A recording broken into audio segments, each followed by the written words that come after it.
Ladies and gentlemen, good evening. Thank you very much for taking time out of your busy schedules to be here. This is an important topic, but there is so many things going on in our lives. It's hard to get people to tear away even for an hour and a half. And so I know your time is valuable. I hope that at the end of our presentation, you will consider it time well spent. I think it's appropriate that this slide is up here because there's a question mark at the very end of the sentence. It's a good question. Ultimately, just from the police department's perspective, I think everyone here knows that the police department's job is to educate the community. And I think we do a pretty good job here at the Fountain Valley Police Department in doing that. Now, we do it in a lot of different ways. We do it on our Facebook page, our website, fvpd.org, and we do it through our crime prevention officer, Joanne Minnie, and through our many partners and volunteers throughout the community. The topic might be distracted driving. People, constantly on their cell phones while we're driving. We warn people about other public safety issues, like, for example, how to avoid identity theft, or how to harden your target in your home against burglary, or these guys that are just driving around following the FedEx trucks and picking up packages off porches. So we're constantly talking to our community about public safety concerns. And this presentation tonight is part of that. So first of all, let me introduce myself. I'm Dan Lorenz, for those of you who I've not met, and welcome to the Recreation Center here. Before we get started, I want to recognize also the fact that we're putting this together, the police department is, but we're doing it with the help of all the city staff, and we work together to, I think, arm in arm. There's 220 of us, I think, in the city, plus dozens and dozens of incredible volunteers to keep Fountain Valley a nice place to live. And this, I hope, is part of that effort. So I hope that, thank you. It's always nice getting applause. If it's never happened to you, I recommend it. The last time I got applause was just a few hours ago at Cox Elementary School. So, that was kind of cool too. But the way we're going to do our presentation tonight is, instead of listening to me, we have reached out to two subject matter experts that I hope will be able to share important information in the form of data, in the form of science, in the form of research, and in the form of their opinion based on their experience and their education. And so first, what I'm going to do is I'm going to invite Judge Anderson to speak to you. And let me just tell you a little bit about him. And after his remarks have concluded, then I'm going to come up again and introduce Dr. Sabet and let you know a little bit more about him. And that will conclude our evening. And I hope, again, that time passes swiftly and you're able to learn quite a bit.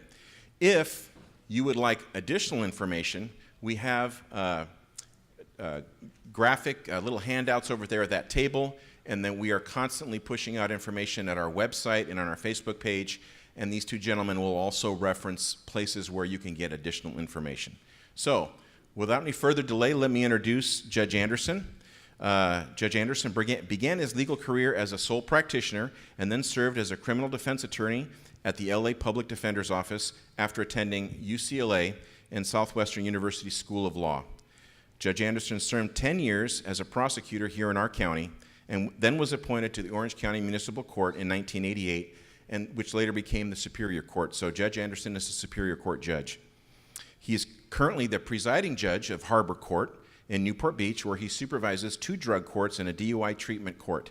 The Harbor DUI Court was recently selected for the 3rd time as a National DWI Academy Teaching Court by the National Center for DWI Courts. In addition to his work with drug and DUI court duties, Judge Anderson supports other treatment court programs, including Veterans Court, Homeless Outreach Court, and Mental Health Courts.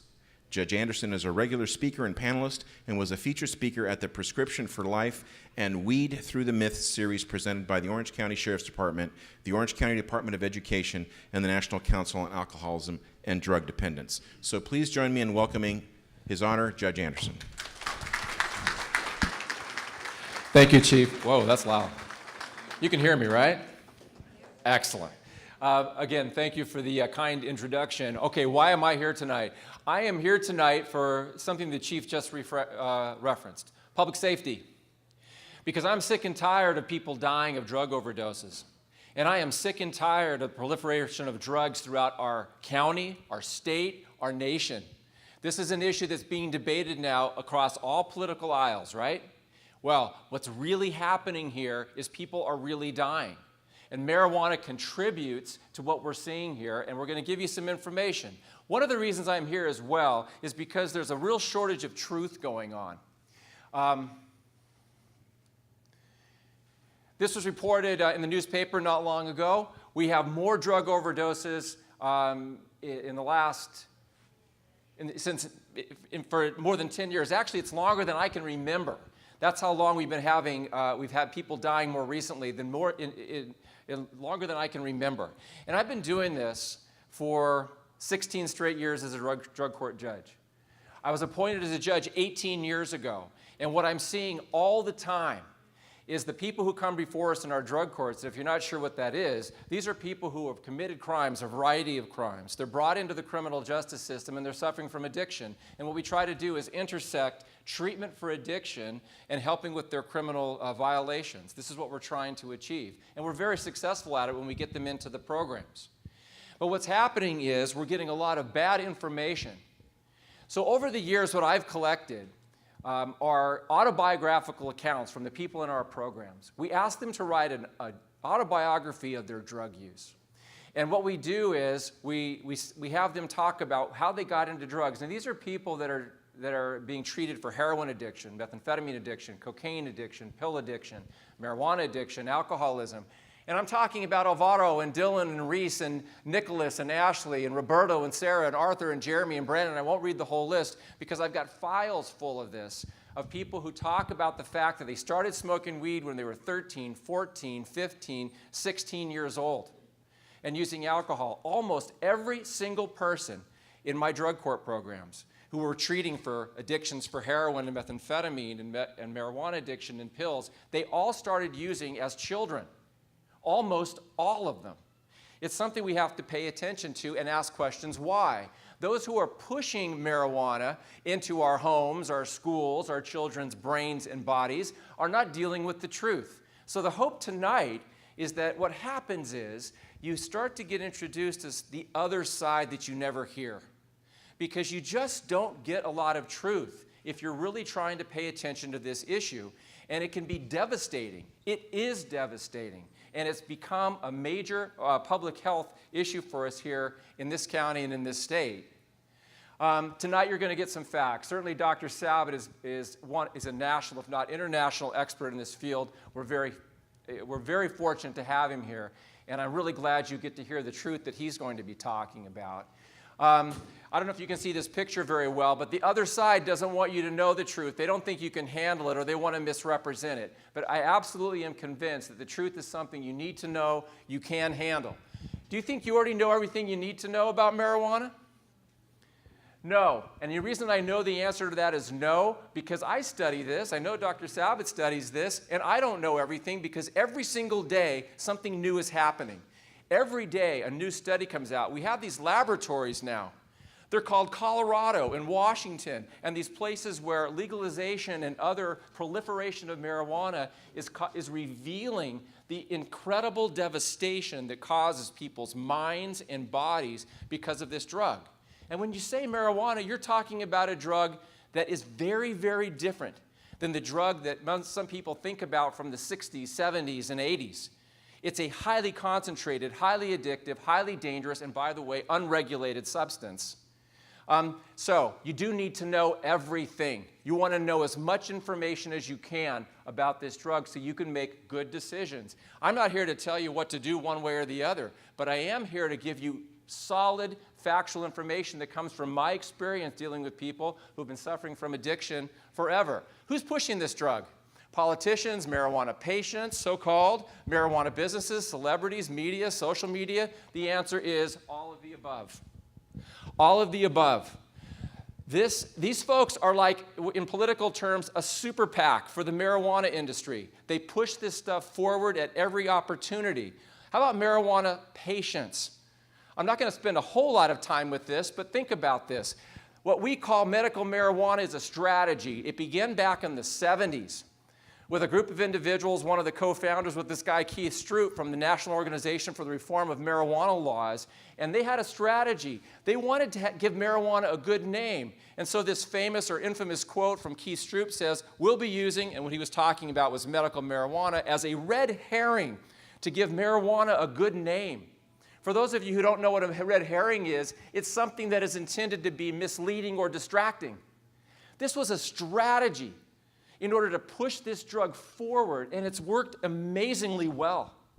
It was a strategy to mislead and distract people, and if you start to ask questions about whether it's true, they say you're not compassionate, right? You don't care about people who need this desperately need this medicine, and by the way, it's a hoax. The whole thing is a big hoax. And this guy, Alan St. Pierre, still working for the National Organization of Marijuana Laws, many years ago, he just confirmed what we already know. This is his quotation. In California, marijuana has been de facto legalized under the guise of medical marijuana. You know what rhymes with guise? Lies. Because that's exactly what this is. Pure lies that have been pushed forward and are still being pushed forward. They knew exactly what they were doing. That's how the so-called Compassionate Use Act got passed in California. And now that is the basis. That is the basis. That is the foundation for what they're trying to do to push legalization through. And of course, it's medicine, right? These are the offices. Here's your doctor's offices, right? These are the doctor's offices. This is where you go to see the Cush doctor. This is where you go to see Doctor Is In, right? To get this medicine that you need so desperately. And by the way, you know, Dr. Sabet will probably talk a little more articulately about the potential medical benefits of cannabis, or THC. But let's really be honest about it. People are going there to get high. The kids who are coming into my courtroom showing me a medical marijuana card, they're doing that to justify the fact that they want to go out and get high, not because they have some medical condition that requires it. And of course, the media knows this, including the Orange County Register. They actually sent a reporter out in February of this year, just not a few months ago, to see if she could get her medical marijuana card. She had no problem whatsoever. She spent more time brushing her teeth than she did talking to a doctor. And all the doctor asked her to do was say, "Hey, tell me what you think you might need medical marijuana for." So she said, "Well, you know, every once in a while I get a headache." And what did they do? They took her $200 and they gave her a card. And she went and joined the festival of patients. Pot companies, how about these folks? This is about big money. Make no mistake. What is happening in our state, what is happening in Colorado, what is happening in Washington, what is happening everywhere is about big money. This is about people making big money. Recently, a guy, by the way, who was very instrumental in the medical marijuana initiatives in California and later is pushing for medical marijuana legalization, was busted transporting $1 million worth of marijuana from Texas to Florida. I don't think he was distributing it to his patients. This is pot companies, and this is just like alcohol and tobacco companies. They need your kids addicted. They need you addicted. What did I say at the beginning? Almost every one of the addicts in my programs started using as children. That's not lost on the alcohol and tobacco companies. They know it. They need your kids using, drinking, smoking cigarettes, using weed while their brains are still developing as children. If they do that, the likelihood of them being addicted later goes up amazingly high. I don't know anybody, I'll repeat it, in my programs, except for a handful maybe, who weren't using. These are adult addicts who weren't using when they were children. And that's the way you do business if you're in one of these companies. Today's weed, today's weed, today's weed. This is not old weed. This is today's weed. And it is made up of concentrated THC, tetrahydrocannabinol in all kinds of forms. And it can be marketed in very high concentrations. And it's marketed to children. Take a look on a website from Colorado, and what are you going to find? What you're going to find is cookies and candies and sodas and waxes, all sorts of different formulations of THC. That's what you're going to find in unregulated amounts in terms of its potency. Unregulated. Back in the 70s, back in the 80s, at least for a while, you're looking at THC concentrations of what, 2, 4, 6% at the most, right? And now you're looking at THC concentrations that sometimes with these edibles are in the 30, 40% range, and you get up to the oils, you can talk about 70 or 80% concentration. That's why people are ending up in emergency rooms because of this drug. Celebrities, now these are the ones who really get me. The celebrities are the ones who really get me, right? And you know why? Because what they do is they use their platform. I don't care if they want to go sit in their mansions and smoke weed until their heads burn off, all right? I don't care. But what I do care about is when they get up on stage with a joint, when they get up on their concerts and they start smoking weed, when they come in front of everybody and show how cool they are, how rich they are, how beautiful they are, how successful they are, and they use this image to promote this drug. And by the way, in my opinion, they're a bunch of hypocrites, and I'll get to that in a bit. And here's a hypocrite for you. This would be Miley Cyrus, right? She's no longer a kid, and she's proven it every day. She's no longer Hannah Montana, right? She's Miley Cyrus. But here's what she said, quote, "I don't promote it in my songs or say it or whatever. It's not like I'm sitting around telling kids to do a bunch of drugs." Really, Miley? How about the 2015 MTV Music Awards? She walked out on stage wearing an inflatable costume that said, "Do it," while she was smoking a joint and holding a marijuana pipe. And then she sang a song that she wrote called "Do It." And here's some of the lyrics. "Sing about love, love is what you need. Loving what you sing, loving smoking weed. Sing about peace, being high and free, so if you don't give an F, along with me." That's the song she sang. And here's just a note for you. MTV, which is where this was played, they have a median viewer age of 21.6 years. It is the top-rated network in the 12 to 24 age demographic. So who were you singing to, Miley? You were singing to children. That's who you were singing to. There's many, you could go on for hours about other celebrities here. Lady Gaga was the weed fairy in 2012. Rihanna was the pot bride in 2012. Aren't they lovely? Okay, these are their pictures that were posted. Now, Rihanna, as so many of you may know, if you know who she is, she's a performer, a very successful one. She also has a clothing line involving weed. She also has food products that she's pushing involving weed. And she says things like, "What's the problem? I use weed almost every day. I take 6 shots of whiskey every day. What's the problem? I smoke 2 packs of cigarettes every day. What's the problem?" Right? "I drink 2 bottles of wine every day. What's the problem?" You see the issue? That's the hypocrisy of it all. To her credit, Lady Gaga was interviewed in 2013 and admitted a dependency on marijuana, admitted she was addicted to this substance, and to this day no longer uses it.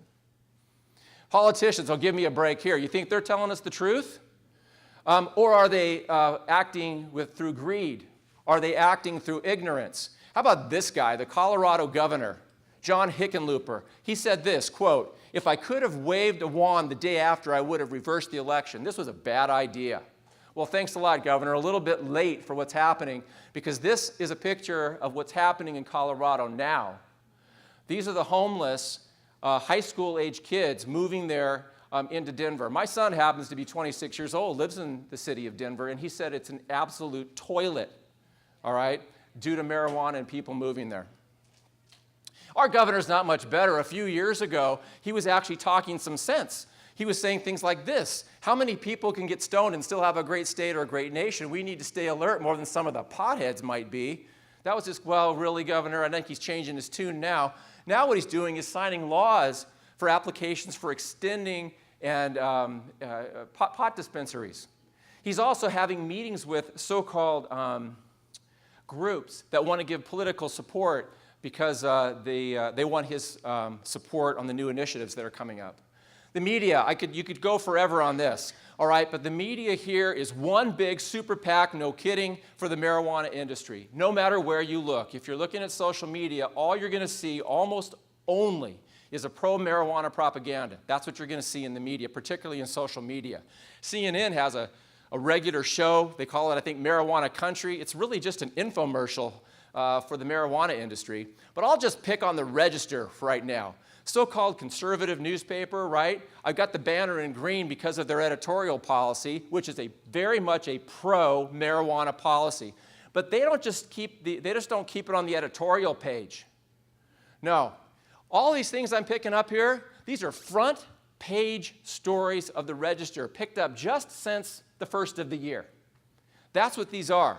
Read some of these. The pot of gold and legalized pot. California's pot activists prepare for 2016. A new older face of pot.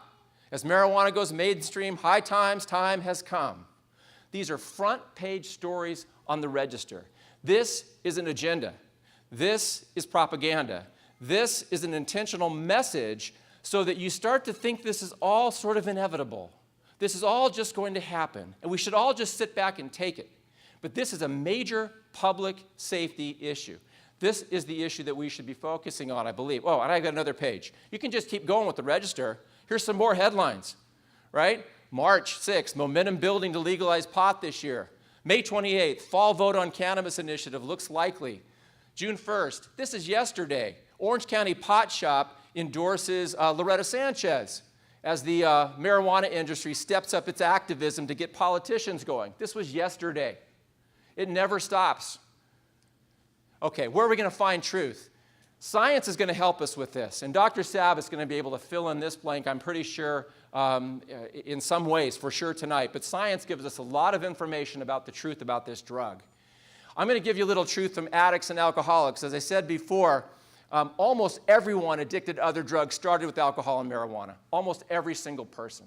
And I think we probably all know that just with our own personal experience. But we also know that marijuana use makes addiction to other drugs more likely, as I've already talked about. I have a whole purple file of autobiographical drug accounts that I have from the people in my programs talking about their use of marijuana as children and now being treated for heroin addiction and meth addiction and marijuana addiction and pill addiction and so forth. Here's just a couple. My freshman year of school, I started dating my first boyfriend, and then leaving school early to smoke weed. I began skipping school, ditching work, and doing hard drugs on a daily basis. Things got worse and worse. I overdosed multiple times. Thankfully, Sarah was picked up under a bridge, brought into jail, and later ended up in our drug court where we were able to help her. She's still alive. I started smoking pot and drinking my freshman year of high school. During my senior year, I was introduced to OxyContin, and shortly after heroin, I quickly became addicted and lost everything. This kid's name was Reese. I could put slides up like this for 2 hours. These are people who started using weed as kids. Truth from the courts. This is what I see every single day. What I see are people addicted to drugs, people suffering from alcoholism, people suffering from mental illness and homelessness, and this all relates to this absolute disaster that we have with drugs in this county, in this state, and in this country. Haven't we seen enough? Don't we have enough drugs in our communities? Don't we have enough drugs in our schools? The problem is already epidemic. And now we have people lying to us and talking about dumping more and more drugs our direction. There are real consequences. For those of you who might be young drivers, know this. If you are driving impaired, under the influence of marijuana, and as a result of that driving, you get in an accident and someone is killed, you can be charged with murder. Got it? Driving impaired on marijuana. Someone gets killed, you can be charged with murder. There are real consequences to this. Now, back to the hypocrisy of the celebrities, just to kind of complete the circle. I just picked 5 people, and sadly, these very talented, beautiful people died from drug overdoses. And all of their friends in the media and celebrities were so sad about their deaths. And they came up and lamented how we lost such talented people while they're up on stage smoking weed and glorifying drugs. These 5, by the way, admitted openly that they were smoking weed as children, ages 13, 14, 15, and 16. Amy Winehouse, Corey Monteith, Heath Ledger, River Phoenix, John Belushi, among others. So, we're here for some truth, finally. We're here for some honesty. Those who try to separate marijuana out and treat it differently than these other drugs are just misguided, they're ignorant, or they're deceitful. Because the science is indisputable. What the results are is indisputable. What we're seeing is indisputable. Here's the truth. Today's weed, it's dangerous, it's addictive, it's unregulated. It's not time to buy the lies. It's time to step up and do something, by the way. Well, I'm here today as a Superior Court judge and someone who deals with addicts every day because I see the devastation that we're already experiencing. And if we don't do something now, if we don't get our teachers to stand up and say, I don't want stoned kids in my classes. I don't want to try to teach these folks. And police chiefs, thank goodness the Fountain Valley Police Department is taking a real lead in this thing. Police chiefs across the state, hopefully, will get the word out about the truth about this. Leaders everywhere need to see what is really happening and get you people the truth so that you can make an informed decision about this. If we don't, the devastation that's starting to be revealed in places like Colorado and in Washington and here in California is just going to get worse. Thank you very much for having me. I'm pleased to be here. I want to roll right into Dr. Sabet and his remarks so we don't waste any time. Let me tell you a little bit about him and his background. He is an author, a consultant. He's been an advisor to 3 United States presidential administrations. He studied, researched, and written about and implemented drug policy for almost 20 years. He has worked for the Clinton administration, the Bush administrations, and in 2011 he stepped down from serving for more than 2 years as the senior advisor to President Obama's Drug Control Center, having been the only drug policy staffer to have ever served as a political appointee in a Democrat and Republican administration. Dr. Sabet has been featured on the front page of the New York Times and virtually every major media publication and news channel on the subject of drug policy. His blog is housed at the Huffington Post, and he regularly contributes to opinion editorial pages, including the Washington Post, the New York Times, the Christian Science Monitor, and the LA Times. Dr. Sabet is the director of the Drug Policy Institute at the University of Florida as an assistant professor in the College of Medicine, Department of Psychiatry. He is a co-founder of Project SAM, which stands for Smart Approaches to Marijuana. Through Project SAM, he is a policy consultant to numerous domestic and international organizations, including the United Nations.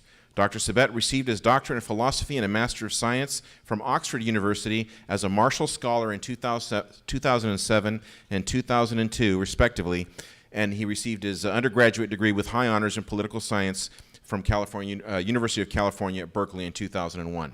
So, as you can see, we're bringing out the big guns tonight, folks. So, please welcome Dr. Sabet.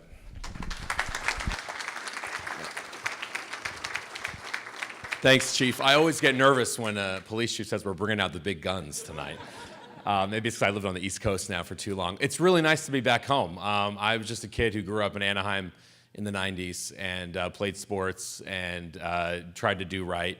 Was kind of taken under the wing of the sheriff back then. I don't know which one you're thinking about. It was Brad Gates, that one, before you start thinking anything else. But it was a wonderful guy, Sheriff Gates.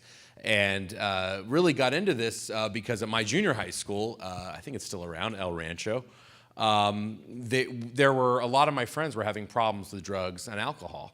And I was sort of a kid playing sports and sort of minding my own business, but I was realizing that my friends were changing because of drugs and alcohol, and it was mainly marijuana, but nobody wanted to talk about marijuana. Nobody wanted, where I grew up in Anaheim Hills, certainly, nobody wanted to admit that they were the drug family, right? They had a drug problem in their family, or that their neighborhood or community suffered from addiction in any way. It was denial, actually. And you all being here tonight is actually a testament opposite of that. So I'm very thankful for you being here and grateful that you're spending your time with us, because you're really here to learn, I hope, and to break out of the denial. Because this addiction, which is a disease of denial. It is something where the individual denies that it's a problem, the family denies it often, the community wants to shove it under the rug. We didn't certainly want to be the drug community. And I realized that this was an issue we needed to get more information about. And when I was 17, they introduced something called Prop 215, as you can remember that, in 1996. And I thought, well, I've had grandparents suffer from cancer. I've seen friends suffer from HIV. Who wouldn't want to relieve the suffering of people in these kinds of conditions? And then I started just doing what my teachers told me to do all the time, which is, read the fine print, read the details. Don't just listen to the headline. And when I read the fine print, I saw, well, wait a minute. This law is saying you could have a headache or a hangnail and get your weed. And then when we saw it implemented, we found out it was 98% of people who just said that they, had a little anxiety and didn't sleep 8 hours a night. And, one guy I heard went to the dispensary recently and said that he was nervous because his dog was sick. So he got his pot card. And because of being nervous. And I said, well, this isn't exactly what we're being sold. And that's actually how I got into this from a political science perspective is let's figure this out. Now, raise your hand if you are under 25 years old here tonight. I know some of your parents are trying to raise your hand, but I'm not going to. Okay, that's right. For those that are under 25, I'm not here to tell you not to do drugs. I hope you don't. I think that's a bad decision. I agree everything with what the judge says. But what I'm here to tell you instead of that is that you are dollar signs to a small number of people who want to get really rich. You are their future customers. They want you to be their future customers. And this whole thing about pot and marijuana and legalization and voting in November, it's not about anything else, as the judge said, other than money, other than getting literally a couple of people rich, who are already very rich, by the way, a couple of people even more rich, and hook you when you're young. Addiction is something that does not really usually start. It's happened, doesn't mean it never happens, but it doesn't start when you're over 30 years old. Addiction starts when you're young, when your brain is developing. And I'll show you pictures of what your brains look like, those of you who are under 25, to see how they are developing. And the business people know that. And they know that they have to addict you in order to make money. So this whole thing tonight and what we're talking about, and I will go over the science, and I do want to, especially the young people, to understand, if you do smoke weed, what it's doing to your brain. You should at least know that. But at the very least, you should know that you are targets from an industry that wants to make a lot of money. I wrote a book, if you want to learn more about this, called Reefer Sanity, 7 Great Myths About Marijuana. And I called it Reefer Sanity because, has anybody heard of Reefer Madness, the movie Reefer Madness? And again, now you're aging yourself if you've heard of it, because it was the people who are over 40 who've heard of it. And everyone under 40 is like, what is that? Well, Reefer Madness was a movie that they put out in the 1920s, and it talked about the dangers of pot, but it did a lot of exaggeration. Some of it was right. Some of it was maybe a little exaggerated, like movies. Movies exaggerate things a lot, right? And unfortunately, what that did, because it exaggerated it, a lot of my parents' generation thought, well, that was all wrong. What we're being told is all lies. So pot is perfectly fine because this movie and all the propaganda, it's wrong. And that attitude, I think, has clouded the judgment of, frankly, my parents' generation, a lot of whom think it's really not a big deal. Our friends used it in the 60s. We're all pretty much fine. What's the big deal if they want to legalize it? Let's get some tax money. Why not? They're going to use it anyway. Let's get it out of the hands of dealers and, get the IRS in charge, I guess. I don't know how that logic goes, but all right. But they want to do that. And they're saying we're going to fund schools. By the way, I haven't lived here in 20 years, so maybe I don't know what's happening lately or in the community when it comes to education, but the California lottery at the time, they said it was going to save the public education system in California, and you were going to have the #1 education system in the country. That's happened, right? Because that's what you were promised. That's why there's a lottery. There's not a lottery because people like to play games. I mean, some people do. But there's a lottery for the money for education, but it doesn't happen. And these are the false promises that get presented, frankly, to each generation. And so anyway, if you want to read more about the detail, I go through 7 myths. Tonight, I'm not going to go through all 7. We don't have the time, but I'm going to go through most of them. And I started a group. I worked in 3 White Houses since I've lived here. And this last time in the Obama administration, I sort of saw the writing on the wall about how legalization was being discussed more and more. And so I decided to leave to start an organization called SAM, Smart Approaches to Marijuana. I felt like we needed education and prevention. And that, as the judge said, we were just being fed lies from an industry that wanted to get rich, very simply. And that most people didn't know that. And actually, I realized that most young people don't know and don't remember what big tobacco did for 100 years in this country. Raise your hand if you're under 25 and you know what big tobacco even is.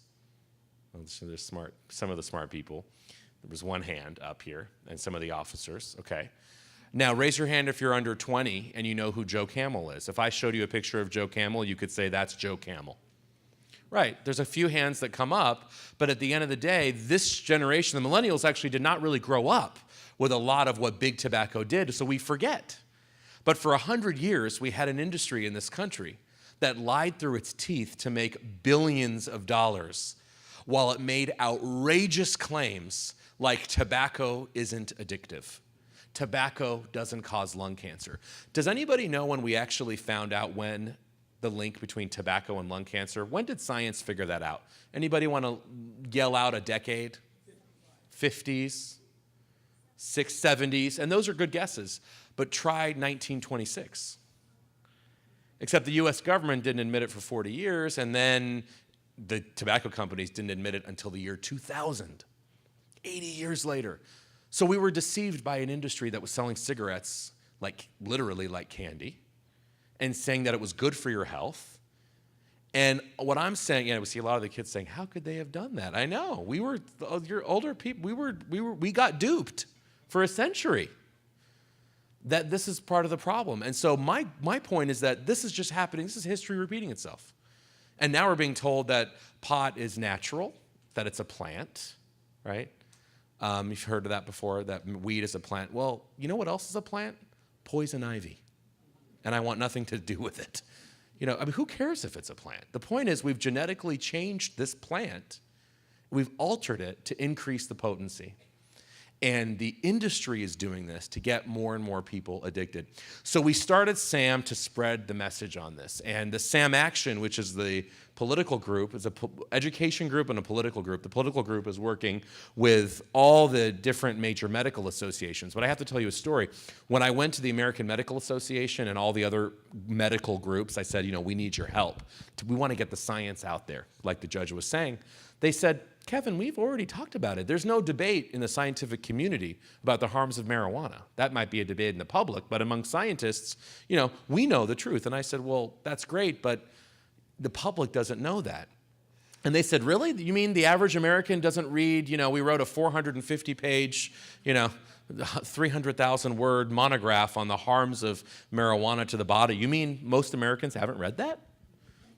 And I said, no. And they said, well, there was an article last week in the Journal of Lancet Psychiatry about the odds ratio of schizophrenia and marijuana. You mean that the average person isn't reading the Journal of Lancet Psychiatry before they go to bed at night? I said, no. The average person and the average 16-year-old, that's for sure, is Googling marijuana. Is marijuana addictive? What are the effects? And what are they seeing? They're not reading, I wish they were, but they're not reading the Journal of Lancet Psychiatry. That's just, scientists are known for a lot of things. PR is not one of them, okay? But what they are seeing are the hundreds of thousands of web pages sponsored by the drug industry, the pot industry, to say that this stuff is harmless and that it's not addictive and that it's medicine and that it's good for you and we should tax it.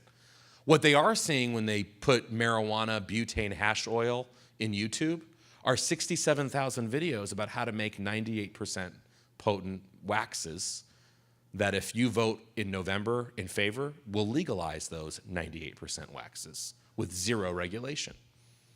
So, again, as someone with a PhD who sort of was trained also as a scientist, I can say this. I said, listen, folks, doctors, with all due respect, we are trained to write articles that maybe, if we're lucky, 9 people in the world will read. That's like a good number. We're not trained to go out there. And so the problem is the science isn't being translated down to the average person who's busy, who's has a busy job, who's taking care of kids, who's not thinking about this 24/7 like those 12 of us in the world who are working on this, the judge being one of them. So the point is we wanted to start a group. And then I said, well, we don't want to make it political because sometimes it's these, today we're so hyper-partisan, it's incredible. So I said we want to make it non-political. So I wanted to get the most liberal person I could find and the most conservative person I could find to agree. So the most liberal person was, Senator Ted Kennedy's son, Patrick Kennedy, congressman from Rhode Island, John Kennedy's nephew. President's nephew, who clearly liberal Democrat, head of the Democratic Congressional Committee, I believe at one time. And he said, this is a no-brainer for me, Kevin, because I'm in recovery, he said, and I care about mental health. And you can't be in favor of marijuana if you care about mental health. And he does care about mental health because he was one of the architects. You're going to be so proud of your elected officials when I tell you something. Just wait till you hear this. It only took Congress 100 years to admit, hold on to your seats, that the brain is an actual part of the body. I'm serious. What do I mean by that? Think about it. With our healthcare system, we always said, well, if something's going on with your elbow, I was a tennis player here, so I had tennis elbow a lot, or I have a bad knee, or my hip. We go to the doctor and we get fixed. And no one judges you and says, well, why does your elbow hurt? What, are you hitting that tennis ball the right way? And I'm not sure I'm going to treat you because, your coach told you to do this and you're doing something else, and I don't think you should be. We would never hear that. But for things going on up here, depression, anxiety, mental illness, addiction, we would always segregate that part of the body. We would always say, well, if you have something going on up here, you don't see the doctor for that. First we said we're going to send you off far away to a big house and live with other people like you. Then we said that we can't afford that, so we let everyone out, and we said we're going to write you a prescription for a pill to make you better. And we've never dealt with this in a right way. So anyway, my point is Patrick helped, actually it was George Bush. He doesn't get any credit for this, and he should. President Bush's last thing he did before he left office was sign the Mental Health Parity and Addiction Equity Act, forcing insurance companies, although they still try and cheat about it, don't worry, forcing insurance companies trying to treat mental and physical health the same. Anyway, for Patrick, it was easy. Then we had to get a conservative because I thought we need to have a balance. Dick Cheney, unfortunately, didn't return any of my calls, and I was really upset about that. So we couldn't get him because I thought that would be good, right? Dick Cheney and a Kennedy. But we did get David Frum, who's a conservative writer who wrote all the speeches for George Bush for his first few years in office. David and Patrick don't agree on anything, but they agreed on this, and they still do, that we need to get the education and the science. And I'm telling you this because I want you to sort of get into my head a little bit about how this whole movement started and that we are pushing back. And people are realizing across the country that the communities they live in, they don't think pot shops are good for their communities. They may not want to see people go to prison for pot, and you know what? I don't either, by the way. And by the way, we have many uniformed law enforcement. I've never met anyone in law enforcement who says, yes, I spend all my time arresting and jailing people whose only crime is smoking a joint, and I love doing that. No, it doesn't even happen anyway. But there's this myth out there that all law enforcement ever does is deal with marijuana, and so we could free up their resources to really, target the bad guys as if they're not doing that already. But there's this false dichotomy that you either have to arrest somebody, put them in jail, or you have to legalize the drug. And I actually don't think you do either one. We don't want to imprison people, right, whose only crime, sorry, it's my bad, I closed it, whose only crime is smoking marijuana, but we also don't want to legalize it to increase the use because, folks, in this country, we're not exactly known for our restraint when it comes to advertising. You could say what you want about manufacturing in China. If you want to advertise anything, you don't go to China. You come here. We're the home of Philip Morris, Joe Camel, Big Pharma. You can't watch television without seeing 9 ads in 10 minutes for a pharmaceutical drug. Do you know we're the only country in the world that allows advertising for pharmaceuticals? Used to be us and New Zealand. And then it was us and I think Guinea-Bissau, but now it's just us. Guinea-Bissau came around. Good for them. We didn't. And I've worked for Democrats and Republicans, and I will tell you, the revolving door of special interests from the alcohol, pharma, and tobacco industries now, I don't care what party you're from, it's incredible. You can't keep up with the money being given. Congress people have 10 staff members. How are they going to be experts on 100 issues? Through lobbyists. And the lobbyists get paid handsomely. My question is, do we want those lobbyists for pot? They're already starting. And we are here in the 8th largest economy in the world. California, 8th largest economy in the world.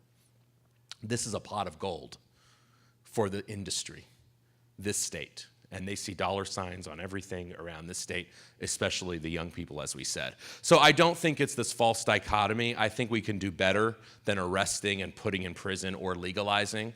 But I think we should not do this, because this is really what we're talking about. We are talking about the marbleization of marijuana.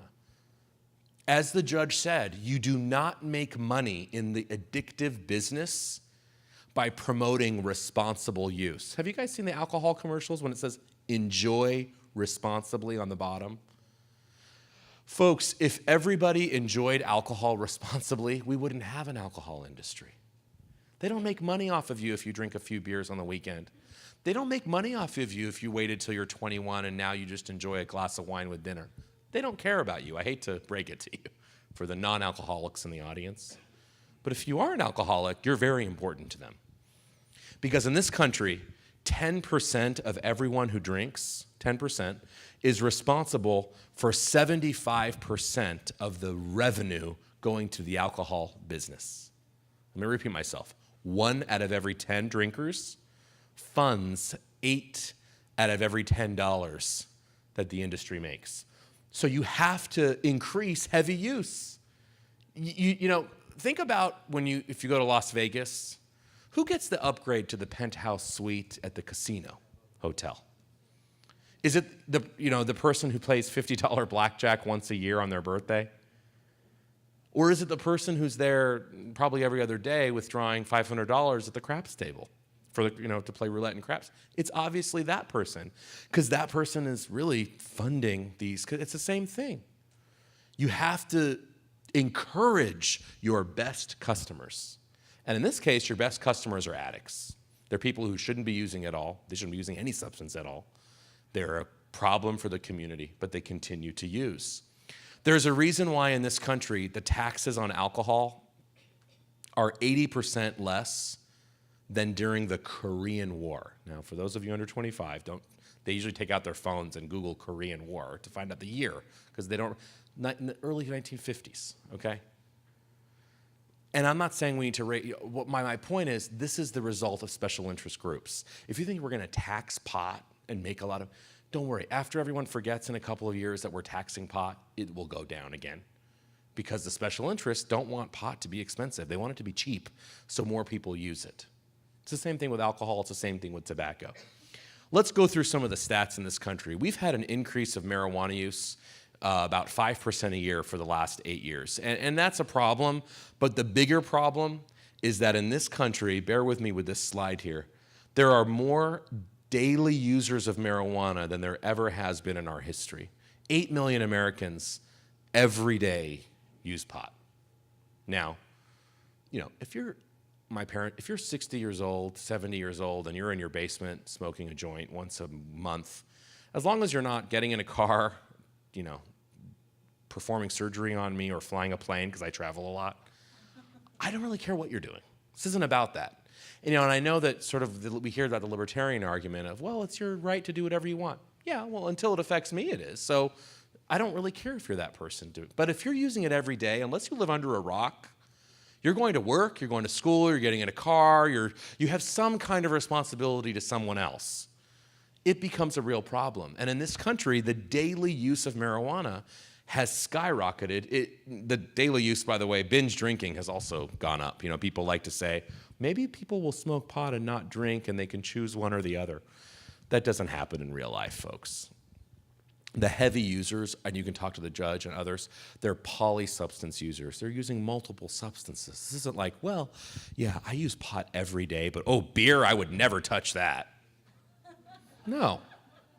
And we're hearing that in Colorado. We're saying, well, we want kids to make a safer choice, Kevin. We want them to use marijuana instead of alcohol because it's safer. Pot really mellows you out. Alcohol makes you really, violent. Folks, that's like saying to your kid, why don't you jump off of the fourth story window instead of the 8th story window? No, who cares which story? You're going to jump out of the window. It's not a good idea. I don't care 4th story, 8th story. So the point is, we've had this huge increase in daily use of marijuana, and that does become a problem. But why is it a problem? Because you might be thinking, who cares? I know a lot of people that smoke pot, and they're fine. I had a kid the other day say, Kevin, the first myth here, marijuana is harmless and non-addictive. I had a kid, a 16-year-old, raise his hand and say, Kevin, that's wrong. Marijuana is not addictive, okay? And I said, really, why do you think marijuana is not addictive? He said, marijuana's not addictive. I know it's not addictive because I use it every single day. And then the other kid said, marijuana makes me a better driver. Because you hear that. Actually, 20% of kids in a survey recently nationally said it makes them a better driver. I'm glad that most of the young people here are laughing at that. But this kid was dead serious. And I said, really, why does it make you a better driver? I want to know why you think you are better when you're stoned. He said, oh, Kevin, that's easy. He was kind of slow. I was sort of like, waiting. He said, well, I go 30 miles an hour in a 65 mile per hour zone. So that's safer. Going 30 in a 65 is just as dangerous as going 90 in a 65, by the way. Have you ever met somebody who uses marijuana? Are they exactly the the quickest person to the jump? Are their reaction time and reflexes? It's like they don't want you to use steroids if you play a sport, right? Baseball, you're a baseball player. It's great. Or football, you don't play. Let me tell you, they would love for you to use marijuana because it does the opposite. It doesn't enhance you. It detracts you. And people say, heroin is the deadly drug, not marijuana. No one's died from pot, Kevin. All right. But I may not call pot the deadly drug, although we can argue it has killed people. That's a separate conversation. But okay, let's not call it the deadly drug. I call it the dropout drug. You drop out of life. Those people who are using it every day, it becomes an obsession. Are there people that are just fine? Absolutely. Some people will be just fine. Guess what? Most smokers are just fine. They don't have lung cancer. That is not a reason to smoke. Most people who don't wear a seatbelt, I hope I can say, I'm in a room with 24 law enforcement, so I hope I can say this okay. They're going to watch me afterwards. But the stats are, most people who don't wear a seatbelt, they're not going to die in a car crash. But if you don't wear a seatbelt, you're 25 times more likely to die. Doesn't mean that it happens every time. The same thing is with marijuana. So people think, but I know somebody who smokes and they're smart. I know someone who smokes and they're fine, Kevin. They have a job. They're doing just fine. Frankly, they're better than the people I know who don't use marijuana. And my answer is big deal. One of the things you learn when you get a PhD is that the plural of anecdote, multiple anecdotes, multiple stories, are not evidence. Data isn't me and my friend and then this other person that I knew. And then I heard about my friend's friend who was doing that and they were fine. So, my sample is 4 people. We're all great. That shows you that. No. And there will always be exceptions to the rule. The point is you increase your risk. And let me tell you something. For those of you who are under 25, you're now competing in a world not with kids from Orange County. I hate to break it to you. And I don't just mean you're competing with LA. That's no. You're competing with the world.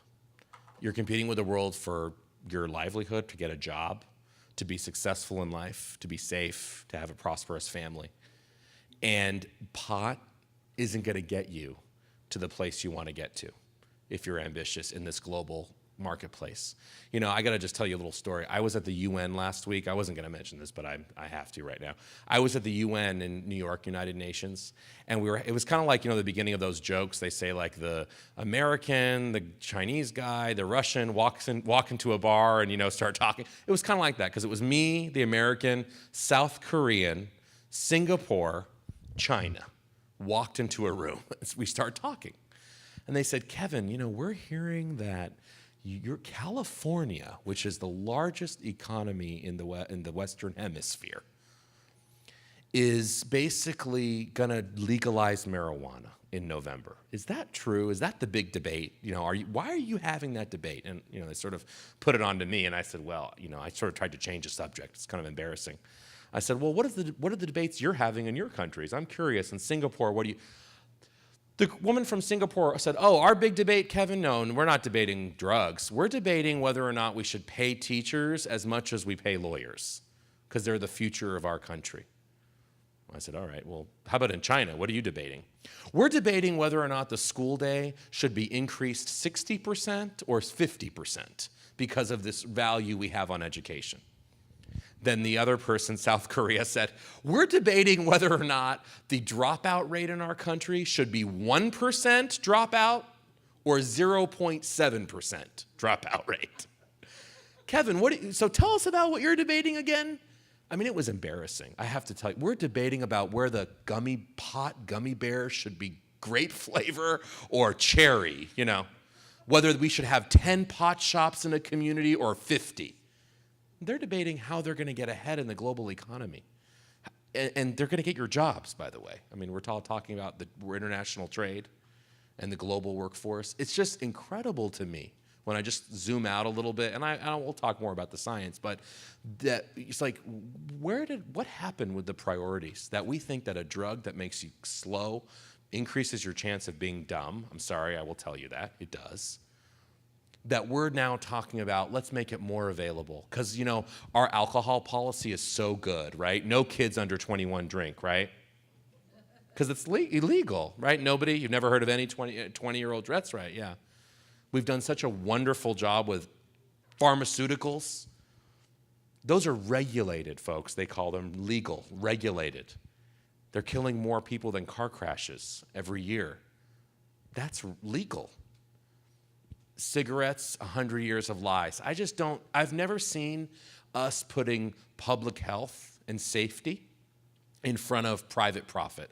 Unfortunately, I hate to be so cynical, private profit wins out with the politicians every single time. So I'm not convinced that we can just get it right this time. I've never been convinced of that at all. But let me tell you about the addiction issue, because it's important. This is what your brain is looking like from the time you were born. This is from 0 to age 20. I put 20 here. Here's the average teenager here. What does this mean? Well, you see the colors are changing, right? The blue is coming into play more. This is the front of your brain right here. This is looking at it from like a bird's eye view. And essentially your gray matter is coming into play as you get older. What does that mean? It means you make better decisions when you're older. It means that you care more about the future when you're older, and you're figuring out what the things are that you like or dislike. And it's an amazing time to look at your brain, because when it's developing, you're forming your preferences in life. You're figuring out what you like, you're figuring out what language, Have you heard a 3-year-old can pick up a language like this, right? A second language versus a 35-year-old. Think about swimming. Swimming is dangerous. Can you imagine if we said to the children, we're not going to teach you how to swim at age 4 because it's really dangerous. Just wait till you're 45. And then, because then you'll know what to do. No, at 4 we teach them because they'll pick it up faster. It's sports. Can you imagine if most pro sports players didn't ever play sports or really focus until they were 30? No, you start when you're young. That's when you pick up your muscle memory. You learn all these kinds of things. But the flip side is your brain can also be affected by negative things: child abuse, neglect, drugs, alcohol. And if those things happen when you're younger, well, they're more likely to stay with you the rest of your life. Adult abuse is a terrible thing, but you're much more likely to get over it quicker than if you had sustained abuse as a child and your brain was impacted in the development. One other kind of abuse is drugs and alcohol. And alcohol, of course, your brain has no idea what drugs are legal and illegal. So alcohol is a drug. Just because it's legal, it doesn't matter. And when it affects your brain, when it comes into contact with your brain, essentially, depending on the drug, it affects the way this brain is developing. And for marijuana, we know, and it's sort of hard to see here, that it affects these parts of the brain. This is coordination. So your brain, when you are born and when you're young and older, your brain starts developing in the back. And then it goes around and it develops in the front last. Judgment. Makes sense. Your judgment is better when you're 30, probably, than when you're 5. But you learn coordination, vision, memory, movement, your coordination and all of that comes into play. It's sort of coming into being when you're 7, 8, 10 years old. Judgment, reward, and memory. This is the memory section, and this is the reward. This is the part of the brain that tells you that you really like something. When you figure out that you like chocolate better than strawberry or whatever for ice cream, yeah, that's the part of your brain that figures out what it likes. And what happens with addiction is essentially when you take that drug, for marijuana, we have different parts of the brain, these parts that have the colors, that receive the active part of marijuana. The active part is THC. Let me just say, marijuana is 500 components. It is a plant. It has hundreds of components as part of it. One of the chemical components that gets you high, the main one, is THC. What happens is THC enters your brain, and these parts of the brain that I just mentioned get altered in some way, and it depends on the person, how much it will alter you. You know, we all know the person who can drink coffee until midnight and go straight to bed. Caffeine is a drug. We also know the person who cannot touch coffee after 4 because they're going to be up all night. Everyone's different. Guess what? You don't know whether you're an addict or not, or mentally, you have no idea. That's why it's also a risk. It's Russian roulette. You're taking a risk that you're going to be okay. And some people are okay, but a lot of people aren't. And what happens in addiction, especially with marijuana, but really all drugs, is that those people who really like it, this reward that tells you that you like chocolate or strawberry, it also tells you whether or not you like the drug. And that you remember whether you like it or not. This is memory, and here they work together. Reward and memory, yellow, memory, purple, reward. And so you essentially, addiction is not a fancy definition, folks. It's a very simple one. You did something that your brain said it liked a lot. It remembered that it liked it, and it wanted to do it again. That's it. That's addiction. And for marijuana, if you start using when you're 14, about 20% of people's brains will say, we really liked it, and we want to do it again, no matter what. No matter whether our parents say yes, no, whatever, I'm going to go to jail, I don't care, I want it. When you're 16, if you try it, your chances thankfully go down, but they're still pretty high. About 16% of 16-year-olds' brains will say, I really liked it, and I'm going to do it again, no matter what. And it affects these parts of the brain. Now, why is it affecting these parts of the brain? Well, as the judge mentioned, the THC that I talked about that gets you high, THC, this is 1960. This is 2000, and well, this is about 2013, 2011, okay? From 1960 to 2011, 2013, the potency of marijuana has skyrocketed. Anyone around at Woodstock? You don't have to admit it. I know this is Orange County. No one's going to admit that, but that's okay. You've changed. That's good. If you were at Woodstock smoking marijuana, unless you were smoking Mexican marijuana, which was very expensive and hard to come by, you were smoking 2% THC. You were separating the leaves from the twigs, from the seeds. You couldn't get any THC. It just wasn't happening. But we've become better farmers. That's the bottom line. We've become much better at agriculture, genetic engineering, and breeding plants to get better plants. And so we've become better at taking the marijuana plant and saying, we don't want the other stuff, we want the THC, because that's what gets you high. And we've bred THC, and now the average is about 12%, 13%. Now, there are many other components in marijuana, as I mentioned. I'll mention this later, but one of them is called CBD. Has anybody heard of CBD before? Cannabidiol? Some of you have. We think it might be good for seizures for kids, but it's still being studied. The point is, it doesn't get you high. When you have CBD, your brain here is not activated. The brain doesn't care really about CBD that much. CBD does not get you high. It actually takes the high away, interestingly enough. CBD is almost zero. You know, the people growing pot, they don't want to give you CBD. They want to give you what's going to get you high, because that's why you're taking it.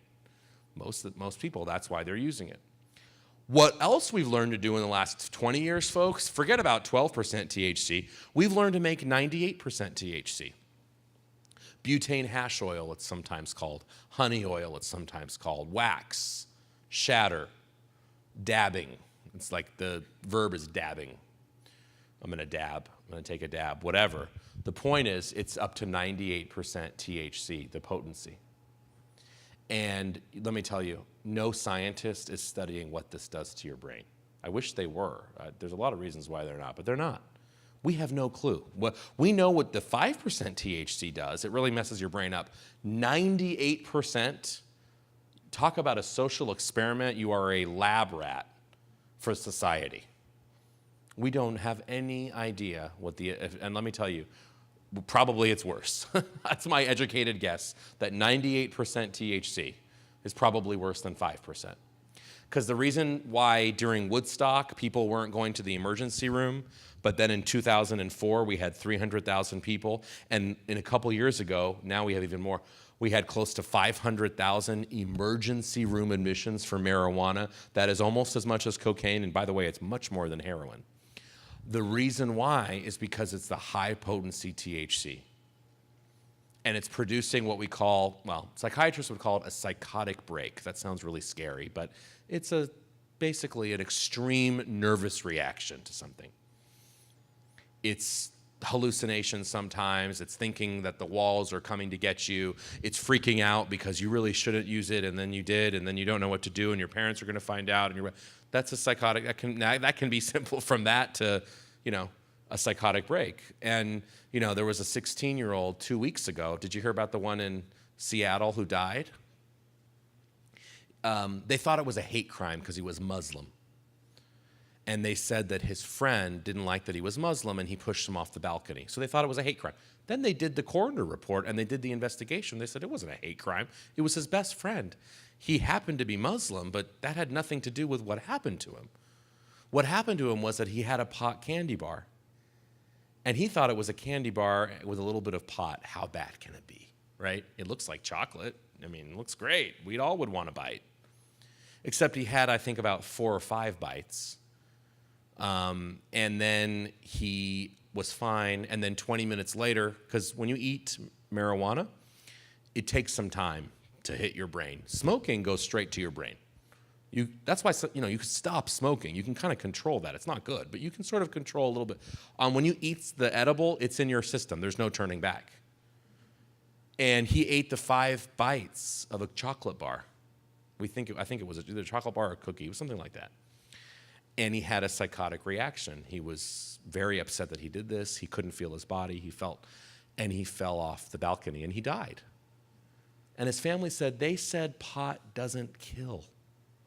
They told us that marijuana is harmless. It's legal in Washington, which is where it happened, and it doesn't kill people. Why did this happen to our son? So the point is, these things, and then what did the company say that created the bar? They said, first of all, he's under 21, so he shouldn't have been using our product. But if you do use our product, you have to have the correct serving size. Do you know what that is on the pot candy bar? 1/10 of the candy bar. Can you remember the last time you had 1/10 of any candy bar? Then the gummy bear manufacturer, because they make gummy bears with marijuana, said, people are eating way too much of the serving. They're eating the whole bag of gummy bears. They should never do that. Well, what's the serving size? 1 ear. 1 ear of the gummy bear was a serving size for one of the companies. Folks, it sounds ridiculous. If it sounds ridiculous, it is. It's out of control because the industry is in charge when you legalize, period. And the people who legalized it in Colorado, the moms and dads who look like many of you and are like many of you in here, 4 years ago when they were voting, they were sitting in rooms just like this, but they didn't know that they were voting on gummy bears being legal for pot. They didn't know they thought they were legalizing some joints for, some old hippies and stuff like that, adults. They didn't know that it was the candy and the cookies and the advertising of all of these products. Hopefully now you know. We need you to spread the word because guess what? We're against a $20 million machine that's how much they're going to spend, that wants to legitimize this. I'm going to go through these studies very quickly, but by the way, all of this will be available to you. I will, if you signed up here, you can have a copy. You can use it. Use it in your community, please. Take credit for it. You can say you worked all year on this. Have at it. You're an expert. We need the message spread because the issue is when you look at the studies about education, because people care about education here. When you look at the studies, if you start using marijuana younger and more common, you are much more likely to drop out of school. Doesn't mean everybody drops out of school, but you're much more likely to drop out of school. You're much more likely to get lower grades when you're trying to get into colleges. And the big study that came out a few years ago, you are significantly more likely to lose 8 points on the IQ scale. What does 8 points mean? Well, Any geniuses in the room? Any Steve Jobs, like 150 IQ? No? You look like a genius. No, you're not. Okay. You're honest. Because a lot of times when I ask, every parent raises their hand, they think that their kid is a genius in the rooms. I got to say, I hate to break it to you. You can't not all your kids can be geniuses, but okay. I'm glad we have an honest room here. The point is, if you're a genius, maybe you can get away with losing 8 points on the IQ scale. You're going to be very smart, still, even when you lose 8 points. But if you're an average student, 100 IQ in California, 100. You lose 8 points off of the 100 and you're down to 92. That is the difference between getting a job or not. That is the difference between graduating from the school you felt you deserved to go to versus the school you had to settle for or not graduating at all. And so, we really have to think about how this is going to affect educational outcomes, because marijuana is the dumbing down drug. It's the dropout drug. It's the dumbing down drug. And if you use it enough, your brain slows down. It's just that simple. You don't process things quick. I mean, I can't tell you. Memory, unfortunately, is probably the number one thing you use throughout school. You have to remember things. And you aren't able to remember them as much. Unemployment, welfare, all of these things over and over again increase. Suicide attempt, other drug use. Don't let people tell you that marijuana can't lead to other drugs. For a lot of people, it doesn't. But for 99% of heroin, cocaine, and methamphetamine users, as the judge said, alcohol and marijuana were a pivotal part of their early drug use. I have never met a mom and dad, and I sadly have met dozens of moms and dads who have lost kids, many kids at the age that we're seeing here, to opiate overdoses over the last few years. Not one of them said that marijuana was not part of it. Every single one of them talked about how their kids started down a path where marijuana was all they needed. They never dreamed they would ever go to heroin. Oh my God, heroin? No, it's just marijuana. Then their brain said, I need something better than marijuana. The brain wanted to get it higher in a much bigger way. And the science on the reward pathway in the brain for marijuana and opium is a fascinating one that's emerging. We don't know enough about it. But folks, in 1900, tobacco still caused lung cancer. We didn't know everything there was to know about it. In 1960, pregnant women were still smoking. Didn't mean that the smoking was okay. It just means not all of us knew about it. We're repeating history. You are living at a time. None of us were around 150 years ago when we legalized tobacco, and I don't think any of us were around 5,000 years ago when we legitimized alcohol. Alcohol has been legitimized in Western culture since before the Old Testament, okay? We weren't around then. We're not to blame for those things in terms of the public health impact.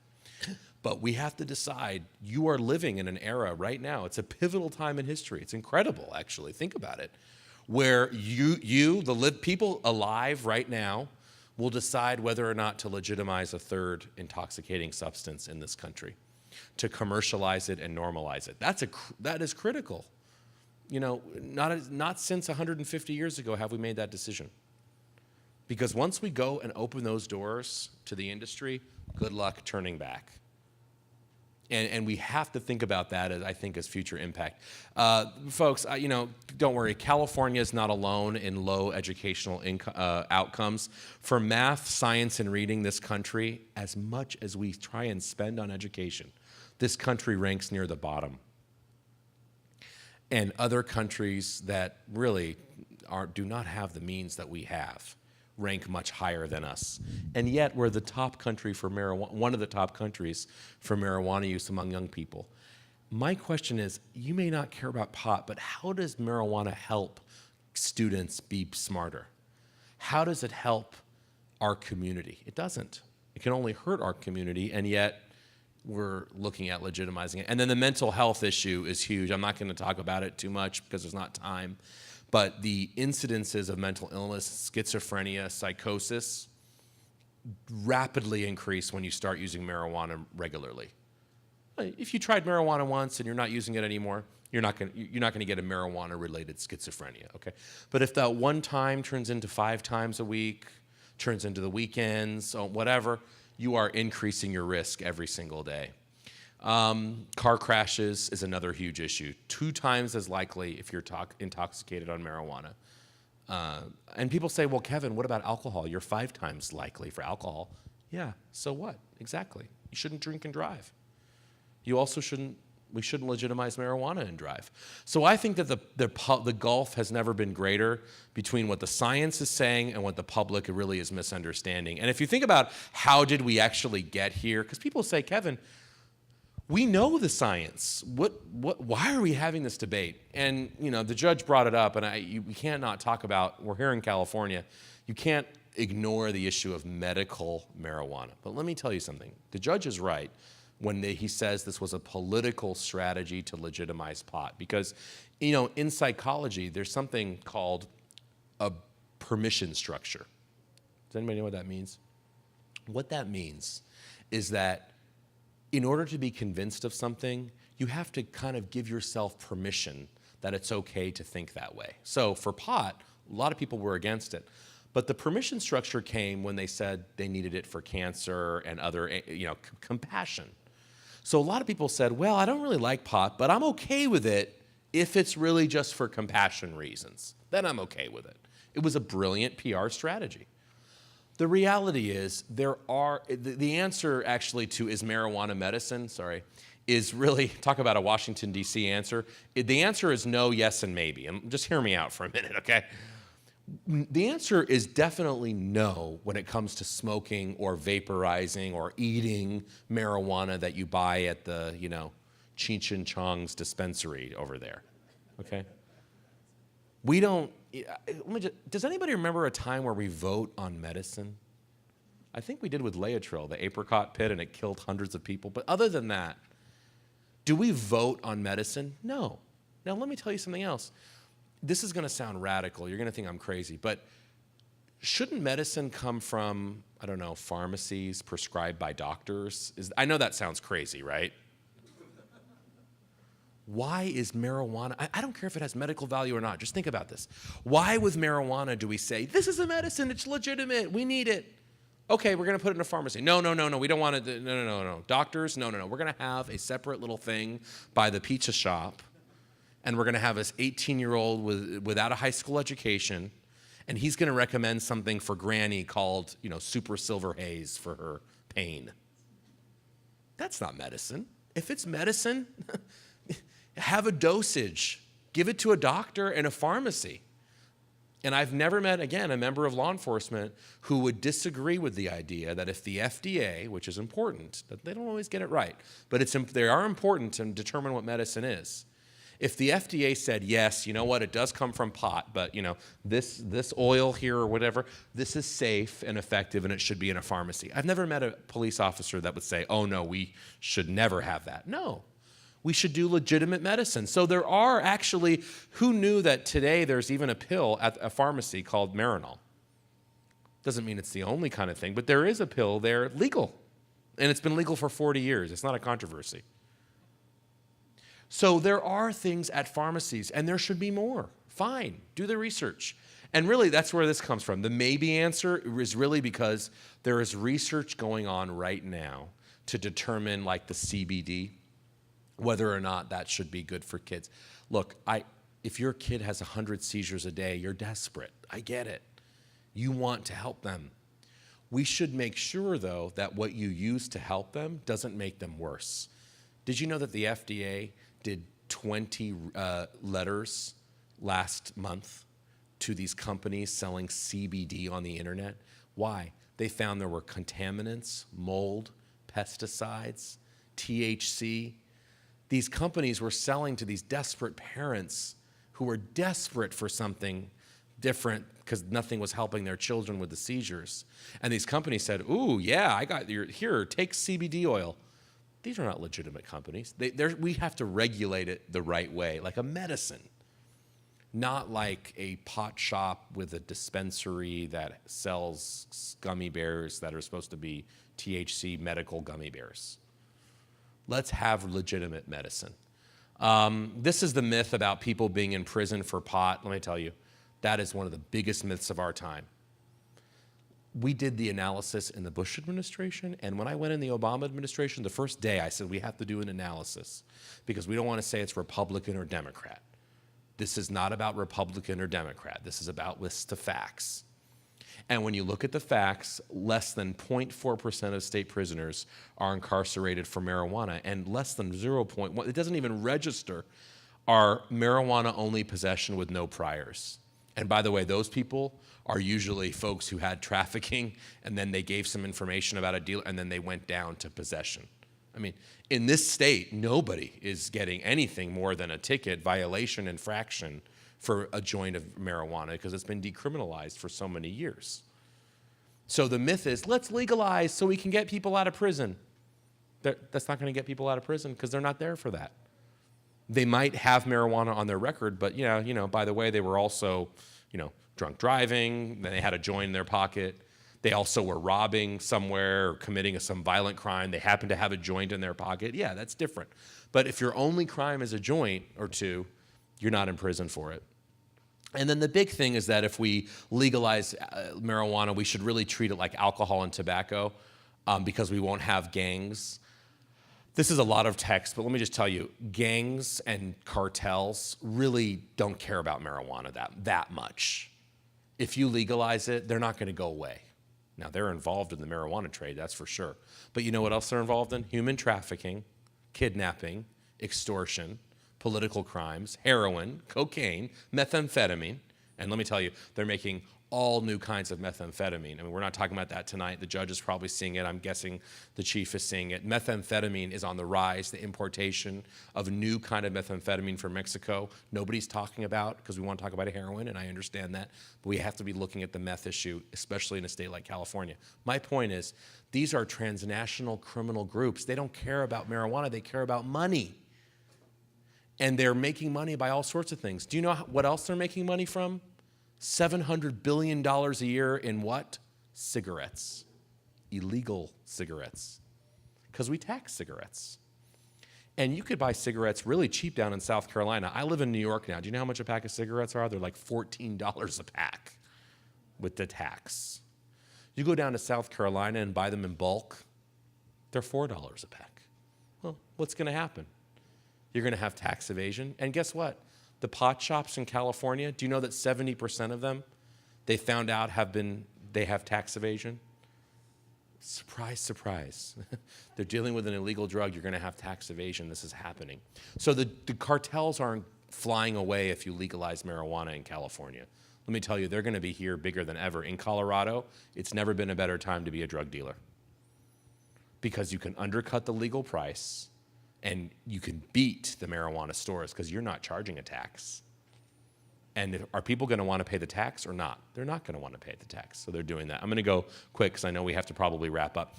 I want to show you the face of marijuana today. This face is not Cheech and Chong or Willie Nelson or, they said that was some of the celebrities. I don't even think they're the face of it anymore. The face of marijuana, folks, and the industry are guys that look like me. They're in the suits. They're wearing nicer suits than me, actually. And some people say he looks like me, and I'm kind of offended by that. But anyways, they really are, though. They're the guys that I went to college with that are the MBAs, business geniuses. Talk about geniuses. One of them said, I don't smoke pot. I have to make my meetings on time. Why would I use pot? We just want to make money from it. That's what the tobacco industry's executives, too, said, by the way. A lot of them never smoked. It's amazing. 60% of America smoked in 1950. The tobacco executives didn't because they knew what it was doing to your body. It's the same kind of thing. But folks, this isn't the tobacco executives, down in South Carolina anymore. These are the Silicon Valley, or Seattle-based or Wall Street guys that want to make a lot of money. And they look like very respectable people. And you wouldn't say that, oh yeah, they're the hippie that hasn't showered in a week. No. These guys have showered every day, and they look great, and you want them over for Thanksgiving, and you want them to marry your daughter, and they look wonderful. But they are the ones making money, and they are the ones that want to go into communities. And I know we're in a diverse community here. Guess where the pot shops are in Colorado? Where are they located? In the poorer communities. You go to the places where there aren't a lot of resources. You know, in Baltimore and Washington, D.C., I don't know how it is in L.A. I'm guessing L.A. and Orange County aren't that different. There are 8 times as many liquor stores in the poorest areas of the community than the rich communities. Well, because you want to go to the places where if something goes wrong, they can't go to the rehab. They can't afford rehab, really. They don't have the backup if something goes wrong. If you're one of the celebrities and something goes wrong, as you said, Judge, you can pay $100,000 a month to the Malibu Treatment Center, and you're still going to make a lot of money. This is the issue. These folks are preying on the most vulnerable people, our youth, frankly, poorer communities, and they're doing things like packaging things like Marley Natural. They bought the name Bob Marley for $50 million. This is just one example from the family of Bob Marley. So now you have the guy who led the revolution in the reggae is now represented by these guys. I mean, it's amazing. And I do like to remind people of the tobacco industry, and I just like to show the pictures because, especially the young people, they think that I made this in Photoshop. They don't think it's real. It seems like it's not real, but it wasn't that long ago, folks, that we called asthma cigarettes. Yeah, you heard it right, medical tobacco. We said it was for your health, Dr. Batty's asthma cigarette. Then in the 1950s, we said more doctors smoke Camels than any other cigarette. We had doctors promoting smoking cigarettes. And it wasn't even that long ago. In fact, I think even when I went to high school, we had a smoking patio if you were a junior or senior where you could go smoke. Can you believe it? Wasn't that long ago. I'm not that old. The point is, this is private profit over public health once again, and we're seeing it over and over, and we need to remind ourselves. And guess what? Money for your communities. People say, well, I don't like pot, but I'm going to vote for it to get money. It's not happening. The money has to go to regulation, which is atrocious. They just had 40 recalls last year in Colorado of legal pot. They were recalling it because of the pesticides, the molds, like I told you, the bacteria, the contaminants. And the industry is fighting any sensible regulation. Anytime the legislature says, okay, well, we've had 40 recalls. Maybe we should change the way that, the requirements for growing pot. Just let's change it. They're against it. It would hurt their bottom line. They need to get as much out as possible. And so even the New York Times, which is a very pro-pot newspaper, sad to say, they had an article saying marijuana taxes will not save state budgets. It's not saving the state budget. By the way, alcohol and tobacco isn't saving the state budgets either. We tax those. Do you know how much alcohol costs society? $250 billion a year. Guess how much taxes we get from alcohol? $16 billion. What about tobacco? Tobacco, like I told you, $15 a pack in New York. Boy, is it taxed. We get $33 billion. Sounds like a lot, doesn't it? We spend $314 billion. That means for every dollar in tax revenue that the city or state or country collects, we have to pay 10 to clean up the mess. And so the idea is marijuana is going to bring mess as well if more people use it, if we have an industry. I'm going to skip through this quickly. I do want to show you Colorado a little bit. You're not going to be surprised because in California with the medical shops, you have this. But this looks like a candy store. It doesn't look like a pot shop. These are the gummy bears you also have, and the Tootsie Rolls, and I'll go over this very quickly, the edibles. This is the show your ski pass and receive a $1 joint with purchase. This is the sodas, the ice creams, the cartoon. You can't be a parent and open the newspaper because you're worried about a pot cartoon character that your 5-year-old's going to see. You can't see this. This is a billboard. This is technically illegal in Colorado. Doesn't matter. It happens all the time. This billboard says free dab. Remember what a dab is? Remember what I said it was? 98% THC. Free samples. It's kind of like Costco. We're going to give you the free samples, and you have to be a member and come on in. It's very similar. And let me tell you, Costco, when you have the sample, I always end up buying so much stuff that I don't need because I had the sample. You feel bad. This is the same thing. They want your kids and you to try 98% THC because maybe you're going to be one of the people who really likes it, and then you're going to be part of their revenue stream again. Some more pictures. These are just some of the, I mean, you have these, I know, in some of the newspapers here, but the coupons, all of the this is illegal to have a cartoon character. Doesn't matter, they have them anyway. These are all, this took us 5 minutes to put together. This is not like a study here, but you have to see the advertising. And this is what they want to do across the country. Yeah. So the number of parents calling poison lines have skyrocketed. The 5-year-old is seeing a gummy bear and eating it. What's going to happen if it's a pot gummy bear? Well, you're going to go to the emergency room if you're 5 and you have THC into your little brain. The treatment centers, they don't have enough treatment slots, especially for kids, because kids think it's legal for them too, even though it's not. It doesn't matter. They bring it to school, they have problems. DUIs, car crashes for pot. This isn't a coincidence, folks. Look at Washington State before legalization. They were using marijuana before. I'm not saying that it was non-existent. Yeah, they were using it, but they were stable, 20% or so. It has skyrocketed ever since legalization passed. The AAA, did you see that study in Washington? They just came out with a study 2 weeks ago, AAA, the car club, saying that fatal car crashes have skyrocketed in Washington. Colorado, it's the same thing. So I'll leave these stats. There's so many stats here. Workplace. If anybody owns a small business, good luck. If anyone owns a big business in the state, good luck with legalized pot, because you now have a liability lawsuit that the lawyers love, but it's going to be huge liability for you. Marijuana stays in your system for a long time. Alcohol, in and out of your system. Marijuana, in your fat. It stays in your system. You test positive on Monday. Even if you used it on Friday, you're testing positive. Your employer is saying, we're firing you. You're testing positive for marijuana. You say, no, it's legal. I used it on Friday, not today. You can't fire me. Good luck with the lawsuit, workers' comp, insurance claims. All of these things are going up. The largest construction company in Colorado, they can't hire anybody who will test negative for pot. They have to go out of state now. So it does affect the economy. I'm going to leave all this for you. Well, there's a lot of stats on workplace and employees. If you're interested in that, I want to leave this with you. I want to talk about, just if I have time, like two or three more slides, Chief.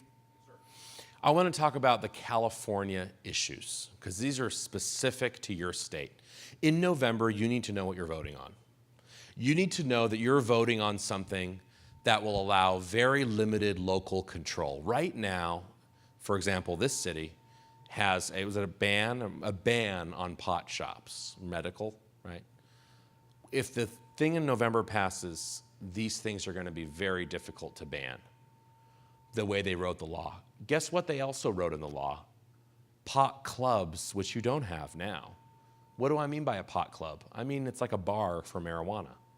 You go there and you usually drive, because this is California, and you consume pot on premises in the club, in the bar, and then you leave. That will be legal. Guess what else will be legal? Marijuana Advisory Committee with a ton of industry representatives. Billboards, this is the coupon from before, event sponsorships, there's no regulation. They're saying we're going to regulate it. They will allow advertising if this gets legal in this state. Guess what else they're going to allow? Gummy bears, Tootsie Rolls, lollipops, ice cream, sodas. All of the things that are bringing the problems in Colorado and Washington will become legal. Guess what else will become legal? The concentrates, the 98% THC that I talked about. And let me tell you in my mind, one of the most atrocious things if California votes. Guess what else happens? Convicted heroin and meth dealers could sell marijuana and get a license. Now, if that's not a recipe for corruption and organized crime, to have a legal marijuana store owned by a convicted heroin, meth, cocaine dealer, dealing with God knows what else, I don't know what else would be to make it more corrupt. How many people here knew that this was what you're voting on in November? Like, specifically? No. Yeah, one very smart person in the back, who I think is the finance chair of the No campaign, by the way. She is. But that's true. Because the point is, they're trying to say it's about regulation. Folks, there's no regulation. They're trying to say it's about safety and keeping it out of the hands of kids. How does making a pot gummy bear keep it out of the hands of kids? And it's really up to us to educate our neighbors. Because I know, I don't really care if you think pot is good or bad or adults should use it or not. This is not about you. This is not about the adults in this room, I just have to say. This is about your kids.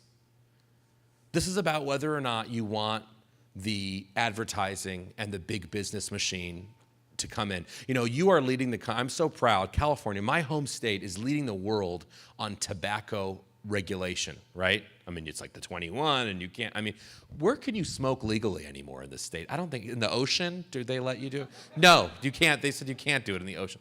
Maybe in your car, but if you ever want to sell your car, I can't find a smoker who would buy a car that has been smoked in, okay? You can't, and you certainly can't do it at home if you live with a spouse that doesn't smoke, because they're going to kick you out in a heartbeat, right? You can't smoke. You have so many which is good. You're saving lives. We learned the hard way, don't forget, 100 years of lies and deceit, but finally we came around. Okay. The question is, how can we do that and then roll out the red carpet for pot gummy bears and pot bars?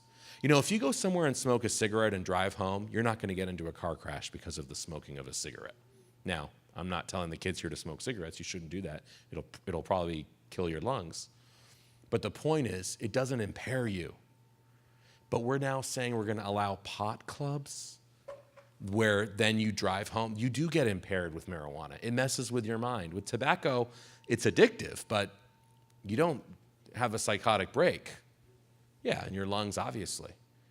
But with marijuana, it's affecting the way your mind is working. And what they're trying to do in California is bring profits home for the few people to get rich. So I think in the last minute, there's a lot we can do. Vermont just voted against this. It's not inevitable, folks. They're going to tell you it's inevitable. You're helpless. That's called Psychology 101. Tell people they're helpless, then they won't do anything, and then you're going to get your desired outcome. You're not helpless. You voted against this in 2010, okay?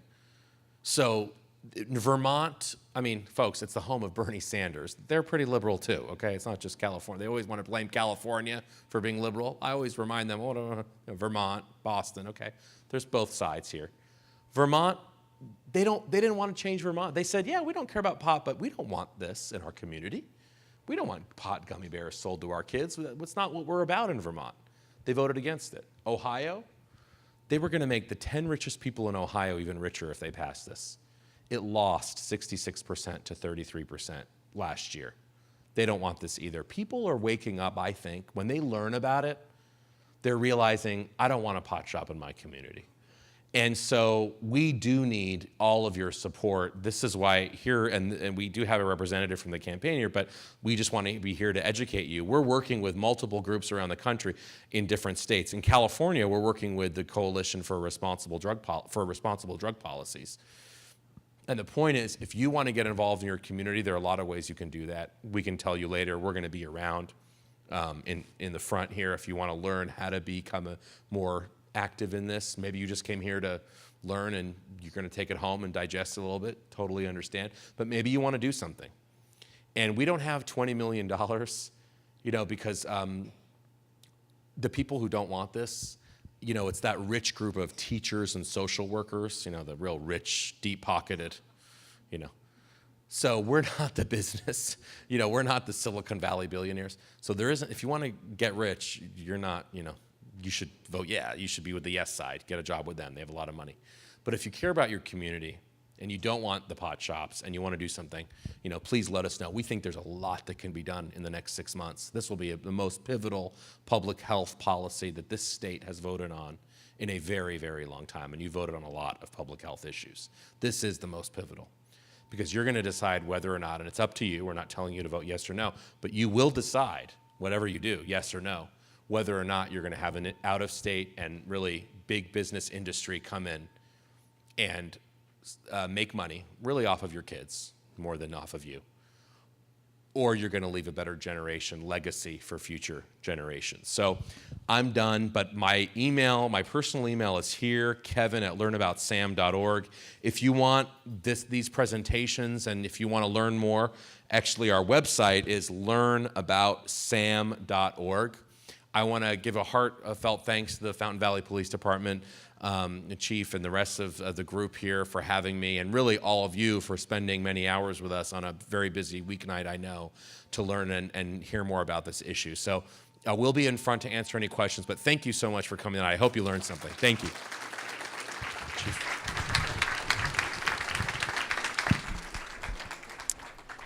I want to thank you once again for taking time out of your schedule. Just to recognize again Judge Anderson and Dr. Sabet. Before I let you go, so to speak, I just want to recognize the work of some people, particularly George Mavitsakis, management analyst at the police department, Lieutenant Rob Sueza from the police department, Scott Baker from the Recreation Community Services, and Neil Weissman, who is our sound professional, and he puts on the sound for us. And I just want to leave you with this.